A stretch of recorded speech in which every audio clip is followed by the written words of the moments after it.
하나님 말씀은 느헤미야서 2장 1절에서 10절까지 말씀입니다. 우리 말씀 한 절씩 교독하고요. 마지막 절 합독하도록 하겠습니다. 아닥사스다 왕 20년 니산월에 나는 왕에게 술을 따르는 일을 맡았다. 왕에게 술을 따라 드리던 어느 날 왕께서는 나의 안색이 평소와는 달리 좋지 않은 것을 보시고는 안색이 좋지 않구나. 아픈 것 같지 않은데 무슨 걱정되는 일이라도 있느냐 하고 물으셨다. 나는 너무나도 황공하여 임금님 만수무강하시기를 빕니다. 소신의 조상이 묻힌 성읍이 폐허가 되고 성문들이 모두 불에 탔다는 소식을 듣고서 울적한 마음을 가누지 못한 탓입니다 하고 아뢰었더니 내가 바라는 것이 무엇이냐 하고 왕께서 또 나에게 물으셨다. 나는 하늘의 하나님께 기도를 드리고 나서 왕에게 말씀드렸다. 임금님께서 좋으시면, 임금님께서 소신을 좋게 여기시면 소신의 조상이 묻혀있는 유다의 그 성읍으로 저를 보내주셔서 그 성읍을 다시 세우게 하여 주시기를 바랍니다. 그때 왕후도 왕 옆에 앉아 있었다. 왕은 그렇게 다녀오려면 얼마나 걸리겠느냐, 언제쯤 돌아올 수 있겠느냐 하고 나에게 물으셨다. 왕이 기꺼이 허락하실 것 같은 생각이 들어서 나는 얼마가 걸릴지를 말씀드렸다. 나는 왕에게 덧붙여서 말씀드렸다. 임금님께서 좋으시다면 소신이 유다까지 무사히 갈 수 있도록 유프라테스 서쪽 지방의 총독들에게 보내는 친서를 몇 통 내려주시기를 바랍니다. 또 왕실 숲을 맡아보는 아삽에게도 나무를 공급하라고 친서를 내리셔서 제가 그 나무로 성전 옆에 있는 성체 문짝도 짜고 성벽도 쌓고 소신이 살 집도 짓게 하여 주시기 바랍니다. 나의 하나님이 선하신 손길로 나를 잘 보살펴 주셔서 왕이 나의 청을 들어주었다. 왕은 나에게 장교들과 기병대를 딸려보내어 나와 함께 가게 하였다. 그래서 나는 길을 떠나 유프라테스 서쪽 지방의 총독들에게로 가서 왕의 친서를 전하였다. 호론 사람 산발락과 종노릇을 하던 암몬 사람 도비아에게 이 소식이 들어갔다. 그들은 어떤 사람이 이스라엘 자손의 형편을 좋게 하려고 오고 있다는 것을 알고서 몹시 근심하였다고 한다. 아멘. 인생에 대해서 다양하게 정의를 내리게 되죠. 저는 인생에 대해서 이렇게 정의를 내리고 싶습니다. 인생은 수많은 손길로 빚어지는 작품이다. 동의가 되시면 끄덕끄덕 한번 해보시면 좋을 것 같아요. 여러분, 누군가의 손길이 없이 인생을 살아가는 사람은 단 한 사람도 없지요. 태어날 때부터 우리는요, 누군가의 손길로 도움을 받으며 살아갑니다. 병원에서 태어나든지 아니면 집에서 태어나든지 그 아기를 받아주는 손길부터 이제 인생이 시작되죠. 아기가 이제 태어나면요, 본격적으로 참 손길이 많이 필요하게 됩니다. 먹여야 되고요, 입혀야 되고요, 씻겨줘야 되고요, 돌봐야 되고요, 놀아줘야 되고, 가르쳐야 되고요, 또 다치면 치료해줘야 되고요, 또 울면 안아줘야 되고요, 달래줘야 되고요, 그리고 뭔가를 잘하면 칭찬도 해줘야 되고요. 참 수많은 손길들을 통해서요, 한 사람이 태어나면 그 몸과 마음이 바르고 건강하게 자라도록 그 많은 그 손길들을 통해서 인생이 점점 빚어져 갑니다. 조금 더 자라게 되면 또 다른 손길을 만나게 돼요. 선생님을 통해서 교육의 손길도 만나게 되고요, 친구들의 손길도 만나게 됩니다. 그리고 이제 성인이 되어서 우리가 인생을 더 깊이 살아가면 살아갈수록 이 세상에는 나를 돕는 손길보다는 나를 아프게 하고 그리고 인생을 무너지게 만드는 손길이 더 많다는 것도 깨닫게 됩니다. 매일매일 어떤 손길을 내가 선택하며 붙잡고 살아가느냐에 따라서 우리의 인생의 모양은 여러 가지로 빚어지게 되고요, 그리고 가치도 달라지게 됩니다. 세상에서 이 인생에 대해 가장 깊은 통찰력을 가졌던 사람을 딱 한 사람만 꼽으라고 한다면 그 사람은 단연 솔로몬일 것입니다. 하나님께서 인류 역사에서 이 솔로몬보다 지혜로운 자가 없도록 그에게 전무후무한 지혜를 주셨죠.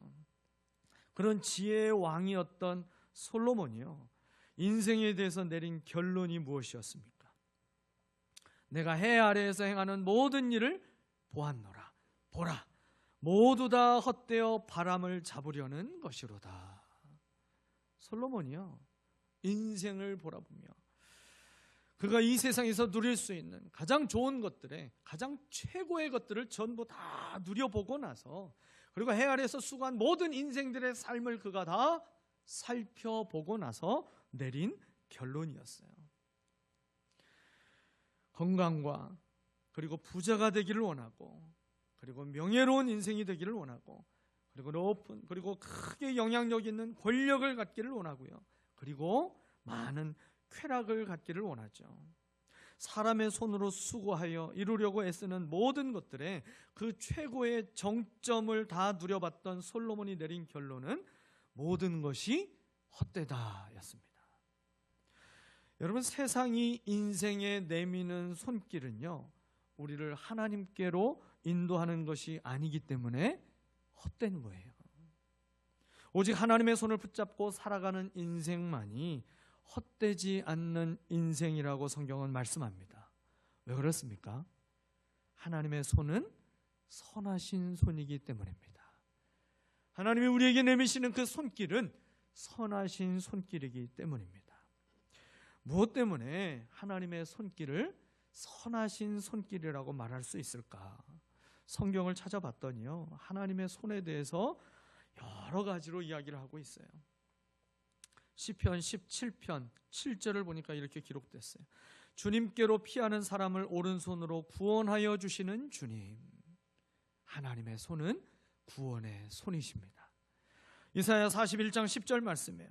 내 승리의 오른팔로 너를 붙들어 주겠다. 주님의 손은 우리를 붙들어 주시고 보호하시는 손이십니다. 시편 139편 10절은요, 거기에서도 주님의 손이 나를 인도하여 주시고, 하나님의 손은 우리를 인도하시는 손이십니다. 역대상 29장 12절을 보니까요, 주님의 손에 권세와 능력이 있으시니 사람이 위대하고 강하게 되는 것도 주님의 손에 달렸습니다. 하나님의 손은요, 은혜와 축복을 베푸시는 손입니다. 이사야 5장 25절을 보게 되니까요, 주님께서 백성에게 진노하셔서 손을 들어 그들을 치시니, 하나님의 손은요, 우리가 죄에 계속해서 넘어져 있지 않도록 우리를 공의로 심판하시며 하나님께로 돌아오도록 만드시는 손이십니다. 그리고 신약 성경에 보니까요, 하나님의 아들이신 예수님이 그 손으로 기적을 행하시고 치료하신 사건들이 수없이 기록되어져 있어요. 사랑하는 여러분, 하나님의 손길이 죄로 죽은 우리를 살리실 수 있음을 믿으시기를 바랍니다. 하나님의 손길만이 죄와 사망의 권세에서 우리를 자유케 할 수 있음을 믿으시기를 바랍니다. 하나님의 손길이 세상에서는 끝났다라고 여겨지는 모든 일들을 시작으로 바꿀 수 있는 능력이 있음을 믿으시기를 바랍니다. 하나님의 손길이 우리를 붙잡아 주시면 누구도 우리를 빼앗아갈 수 없음을 믿으시기를 바랍니다. 하나님의 손길이 임한 인생이 가장 아름답고 가치 있는 인생으로 빚어지게 되는 것입니다. 느헤미야는요, 이 하나님의 선하신 손길을 그가 경험했다고 고백하고 있어요. 느헤미야의 어떤 믿음을 보시고 하나님의 선하신 손길을 하나님께서 그에게 베풀어 주셨을까? 오늘 본문의 느헤미야를 통해서 가르쳐 주시는 영적인 원리를 깨닫고요, 날마다 하나님의 선하신 손길을 경험하게 되는 은혜와 축복이 임하게 되시기를 축복합니다. 우리가 세 가지의 영적인 원리를 발견할 수 있는데요, 그 첫 번째는요, 응답을 확신하며 지속하는 기도가 느헤미야에게는 있었다라는 거예요. 느헤미야는 기도의 사람이었어요. 그런데 그가 기도할 때에 그의 마음 안에 가득했던 것은요, 기도에 대한 그 간절한 소원만큼 그의 안에 기도 응답에 대한 확신이 가득했다라는 거예요. 응답을 확신할 수 없으면요, 기도는 지속하기 어렵습니다. 확신이 서지 않는 일에 우리는 계속해서 시간을 내고 우리의 몸을 들여서 그 일을 지속하기 어려운 것이죠. 느헤미야는 기도를 하되 응답을 확신하며 기도한 믿음의 사람이에요.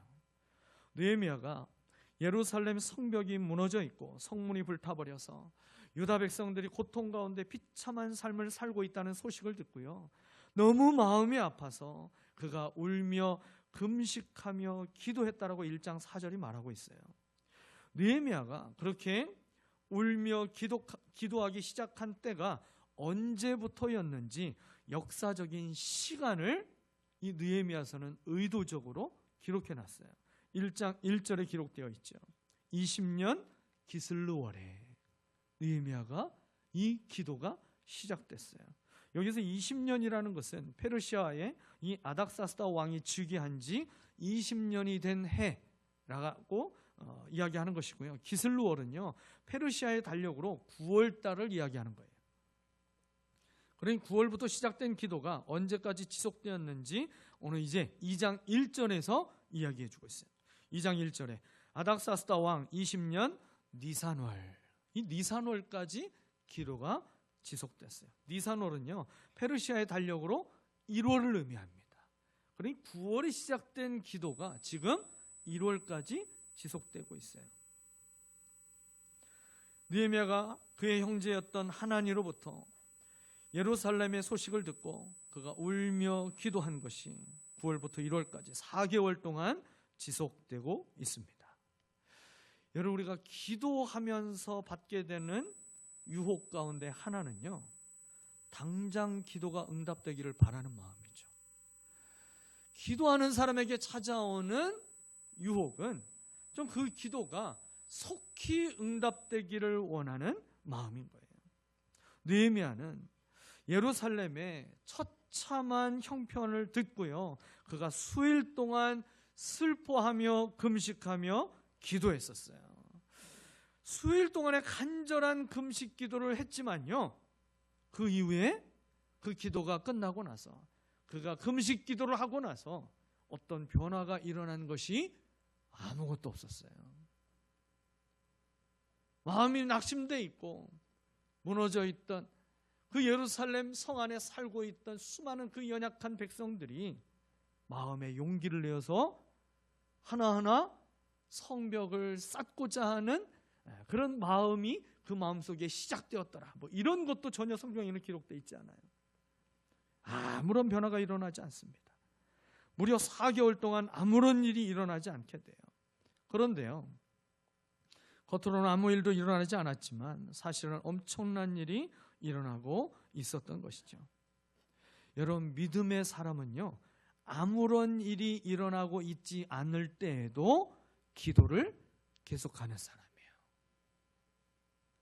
여러분, 우리의 믿음이 하나님 앞에 온전한 믿음으로 인정받는 길은요, 우리에게 아무것도 보이지 않아도 여전히 그 기도의 자리를 지키며 하나님의 도우심을 구할 수 있는 믿음이 있어야 되는 것입니다. 엘리야가 갈멜산에서 비 오기를 기도할 때 그가 6번까지 기도했는데도 아무런 일이 일어나지 않았잖아요. 그가 7번째에 기도했을 때 손바닥만한 구름이 일어났다라고 성경이 말씀했어요. 그런데 엘리야는요, 이 손바닥만한 구름을 큰 비를 내리는 기도 응답으로 확신했습니다. 그리고 그 확신대로 3년 6개월 동안이나 비가 내리지 않았던 그 땅에 큰 비가 내려졌습니다.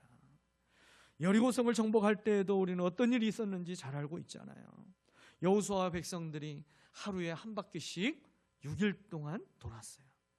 근데 그 6일 동안 하루에 한 바퀴씩 돌 때마다 조금씩 여리고성이 무너진 것이 아니라 꿈쩍도 하지도 않았어요. 아무 일도 안 일어나고 점점 그 이스라엘 백성들을 향해서 조롱하는 소리만 커갔습니다. 마지막 7일째 되는 날 7바퀴를 또 돌라 하여 7바퀴를 또 돌게 됩니다. 이제 마지막 날이니까 한 바퀴 돌 때마다 조금씩 무너지겠지. 아니요. 7바퀴를 다 돌았는데도 아무런 일이 일어나지 않았어요. 여리고성은 무너질 생각 전혀 하지 않고 그저 꿈쩍도 하지 않고 그대로 서 있었습니다. 조롱하는 소리는 점점 더 커지게 됩니다. 그러나 마지막 단계인 제사장들이 나팔을 불고 그 소리에 맞춰서 백성들이 큰 소리를 외쳤을 때에 그 크고 견고했던 여리고성이 와르르 무너지게 됐어요. 여러분, 느헤미야도 4개월 동안 왕에게 말할 수 있는 기회가 주어지지 않았지만 느헤미야는요, 응답해 주실 것을 조금도 의심하지 않고 믿고 기도했어요. 무엇을 보고 느헤미야가 기도 응답의 확신을 가지고 기도했다라고 말할 수 있을까요? 그거는요, 왕이 느헤미야에게 이렇게 질문하게 되잖아요. 내가 바라는 것이 무엇이냐? 이 질문을 왕이 했을 때에 5절부터 8절까지 느헤미야가 필요한 요청 사항들을 이야기하는 것들을 쭉 보게 되니까요, 느헤미야는 기도 응답의 확신으로 충만했던 사람이었어요. 성벽을 재건해야 하는 이유에 대해서도요, 하나님의 지혜를 보게 하십니다. 페르시아 사람들에게도요, 조상들의 무덤을 존중하는 문화가 있었어요. 그래서요, 그 문화를 잘 알고 있었기 때문에 예루살렘 성읍이라고 하지 않고요, 그저 열조의 무덤이 있는 성읍을 내가 다시 세우게 해달라고 이 느헤미야가 말을 하게 되잖아요. 느헤미야는요, 전혀 거짓말을 하지도 않고 페르시아의 관습과 유사한 것을 계속 보여주면서 왕이 경계심을 갖지 않도록 그렇게 했어요. 그리고 언제 돌아올 수 있는지 공사 기한도 물어보게 됐잖아요.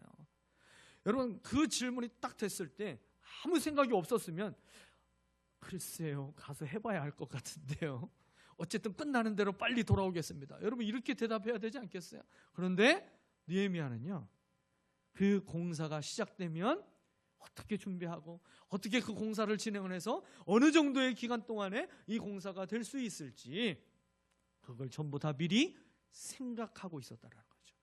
기도가 응답될 것을 확신하고 있었기 때문에 느헤미야는 기도 응답의 그 이후를 준비하고 있었다는 거예요. 그리고 안전하게 도착할 수 있도록 통행증과 같은 왕의 친서를 써달라는 요청도 하게 됩니다. 거기에다가요, 이 성벽과 느헤미야가 살 집을 지을 나무까지 지원해달라는 요청까지 느헤미야는 빠뜨리지 않고 마치 그동안 계속 준비하고 외우고 있었던 것처럼 줄줄줄줄 나오게 돼요. 왕의 마음을 움직여 주실 것이라고 하는 이 기도 응답의 확신이 느헤미야 안에 가득했기 때문에 느헤미야는요, 기도 응답 이후를 계속해서 준비했어요. 여러분, 비 오기를 기도하고 응답을 확신하면 어떻게 해야 되겠어요? 우산을 챙기고 가야죠. 비를 내려주실 줄 믿습니다 해놓고 우산도 준비 안 하고 가면 비 쫄딱 맞는 거 아니겠어요? 기도 응답의 확신을 갖고 하나님의 때를 인내하며 기다릴 수 있는 여러분, 기도의 사람이 되시기를 바랍니다. 응답의 확신으로 기도가 지속된다면 반드시 하나님의 선하신 손길을 경험하게 될 줄 믿습니다. 두 번째로, 느헤미야에게는요, 기도를 가장 우선하는 믿음의 습관이 있었기에 느헤미야가 하나님의 선하신 손길을 경험할 수 있었다라는 것입니다. 오늘 보면 4절 말씀에서 느헤미야가 얼마나 기도를 우선하는 기도의 사람인지 참 정확하게 보여주고 있어요. 4절 말씀이죠. 내가 바라는 것이 무엇이냐 하고 왕께서 또 나에게 물으셨다. 나는 하늘의 하나님께 기도를 드리고 나서, 하늘의 하나님께 기도를 드리고 나서, 개역 성경을 보니까 하늘의 하나님께 묵도하고 그리고 나서 왕에게 대답했어요. 느헤미야는 사실 하나님이 살아계셔서 지금 자신을 보호해 주시고 계심을 분명하게 느끼고 있습니다. 왜냐하면 왕의 술 맡은 관원인데 그 왕의 술 맡은 관원이요, 그 안색이 평소와 다르게 좋지 않았다라는 것 자체가 바로 사형을 당할 수 있는 위기의 순간인 거예요. 그의 안색이 좋지 않았다는 것 자체가 이 술 맡은 관원이 그 술에 무엇이 들어있는지 숨기고서 왕에게 술을 전달해 줄 수 있는 것으로 충분히 오해를 받고 역모를 꾸민 것으로 오해를 받기 딱 좋은 상황인 것이죠.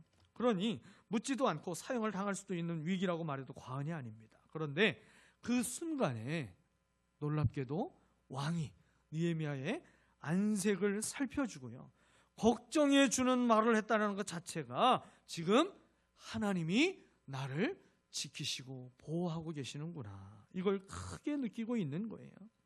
느헤미야를 통해서 기도에 대해서 크게 깨닫게 되는 중요한 원리가 하나 있습니다. 그것은 뭐냐면 기도 응답이 있을수록 더욱 기도를 우선적으로 하라는 거예요. 여러분, 우리는요 뭔가 일이 좀 이제 잘 풀리고 좀 이제 성공을 하게 되면 그 일에 대해서 열심을 내는 일에 게을러집니다. 그래, 이제 이만큼 했으니까 앞으로도 잘 되겠지 하고 그 일에 대해서 열심을 내고 마음의 간절함이 사라지게 되죠. 그런데 느헤미야는요, 기도 응답이 있게 될수록 그는 더욱 기도보다 앞서지 않는 신앙을 보여주고 있어요. 내가 바라는 것이 무엇이냐? 여러분, 이 말은요 왕정제도에서 이 말 한마디는 백지수표를 내밀고 있는 거랑 똑같은 거예요. 느헤미야가 이 말을 얼마나 기다렸을까요? 그렇게 기다리던 말이 4개월 만에 들려졌어요. 하나님의 은혜로 왕의 마음이 느헤미야의 간청을 들어주고 싶은 마음으로 변화되었어요. 느헤미야는 왕에게 자신의 소원을 말하기 전에 그는 오늘 말씀해 보니까 그가 먼저 하나님께 기도하였습니다. 왕이 느끼지도 못하는 그 짧은 순간이었지만 그러나 그 순간 하나님의 도우심을 구했어요.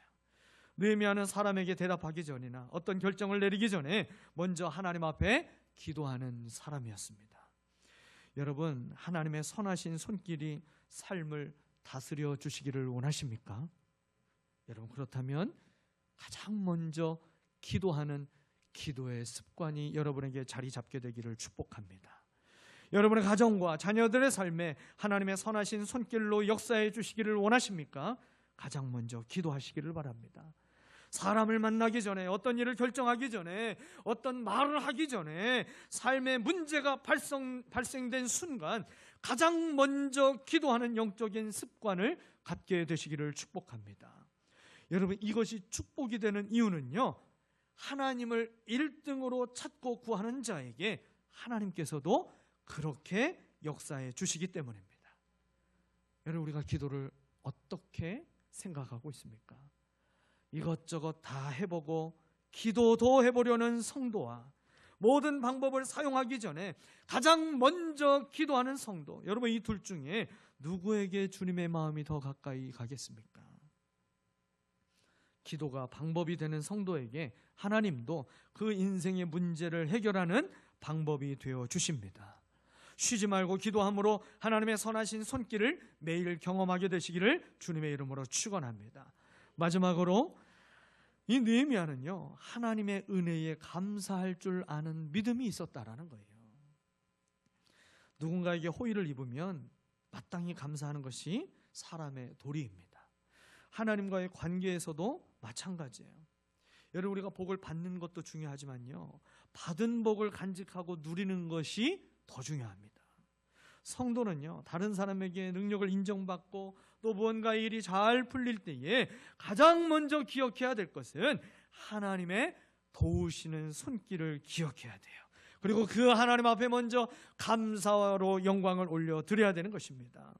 왕은 느헤미야가 성벽을 재건하기 위해서 예루살렘에 가는 것을 기꺼이 허락했어요. 관직에 있는 자로서 왕 앞에서 그가 근심하고 있는 모습을 보여주고, 그리고 또 일시적으로나 그가 관직을 떠나서 이제 황폐하게 된 자기 그 조상의 성을 다시 건축하게 되는 이 일을 위해서 자기가 보내달라고 하는, 여러분, 이 요청을 용납받을 수 있는 것 결코 쉬운 일이 아닌 것이죠. 느헤미야가 예루살렘의 그 소식을 들었던 때는요, 시기적으로 우기가 시작되는 가을이었어요. 그러나 왕이 이제 공사를 허락하게 된 그때는요, 3, 4월에 해당되는 니산월이었어요. 이때는 공사하기 더 좋은 적합한 봄의 시기에 그가 허락을 받게 된 것이죠. 하나님은요, 하나님의 뜻을 이룰 수 있도록 모든 환경과 여건까지 하나님이 예비하시고 그 때가 되었을 때에, 가장 좋은 때에 하나님께서 응답해 주십니다. 예루살렘까지 느헤미야에게 안전하게 갈 수 있도록 그 통행증도 발급해 줬고 모든 건축 자재까지 전부 다 허락해 줬잖아요. 그리고 더 놀라운 것은요, 느헤미야가 구하지 않았던 보너스로 예루살렘까지 안전하게 갈 수 있도록 병거와 마병까지 느헤미야에게 더 추가해 주었어요. 여러분, 이 모든 일들을 바라보며 느헤미야는요, 이 모든 하나님께서 이 모든 일들을 순적하게 이루어 주시고, 그리고 이 모든 일들이 다 이루어질 수 있도록 하나님의 은혜의 역사를 바라보며 그는 이 모든 일을 믿음으로 해석하고 하나님 앞에 이렇게 고백했어요. 8절 말씀이죠. 나의 하나님이 선하신 손길로 나를 잘 보살펴 주셔서 왕이 나의 청을 들어 주었다. 느헤미야는요, 자기가 열심히 기도했기 때문에, 내가 금식하며 기도했기 때문에 이 일이 이렇게 됐습니다라고 얘기하지 않고 있어요. 운이 좋아서 이렇게 됐습니다라고 얘기하지도 않았습니다. 자신이 계획을 잘 세우고 왕을 잘 설득했기 때문에 이 일이 이루어졌다라고 이야기하지도 않았어요. 오직 하나님이 도우셨기 때문에, 오직 하나님의 선하신 손길로 하나님이 나를 도우셨기 때문에 왕이 이 모든 일들을 허락했다라고 고백하며 하나님께 감사로 영광을 돌립니다. 잠언 16장 9절은 말씀합니다. 사람이 마음으로 자기의 길을 계획할지라도 그 걸음을 인도하는 자는 여호와시니라. 하나님의 도우심이 없다면 인생은 형통할 수 없고 설령 이루어진 것 같아도 결코 제대로 이루어질 수가 없는 거예요. 저와 여러분 모두는 하나님의 선하신 인도가 필요한 인생입니다. 무슨 일을 시작하더라도 우리는 기도로 시작해야 될 것이고요, 그 중간 과정 속에서 멈추지 말아야 될 것도 기도이고요, 그리고 그 일이 다 끝나고 성공이 되었을 때에 더욱더 하나님 앞에 기도로 감사를 올려드려야 될 것입니다. 내게 있는 문제들이 해결될 때 내가 잘해서 운이 좋아서 된 것처럼 생각해서는 안 되는 것입니다.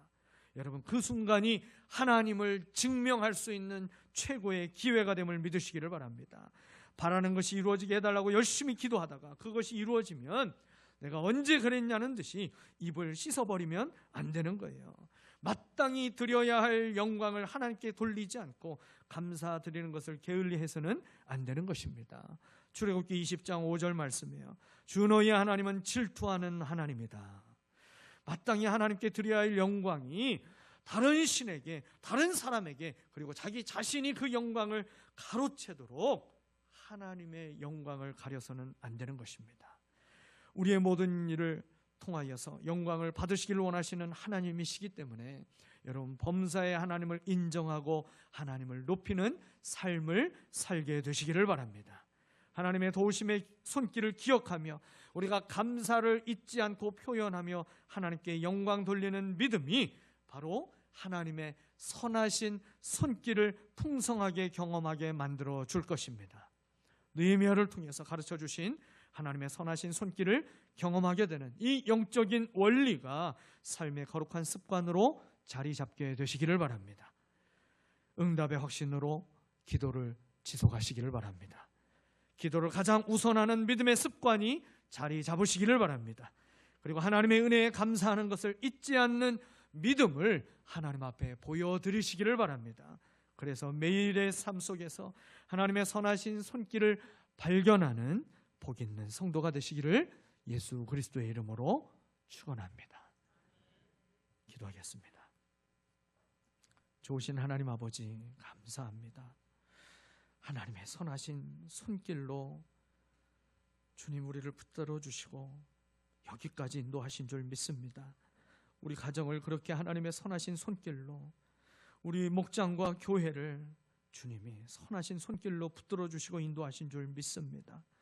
이 나라 민족도 주님의 선하신 손길에 붙잡혀야 되는 줄 믿습니다. 하나님, 우리가 하나님 앞에 응답의 확신을 가지고 끊임없이 기도할 줄 아는 기도의 사람들 되게 하여 주옵소서.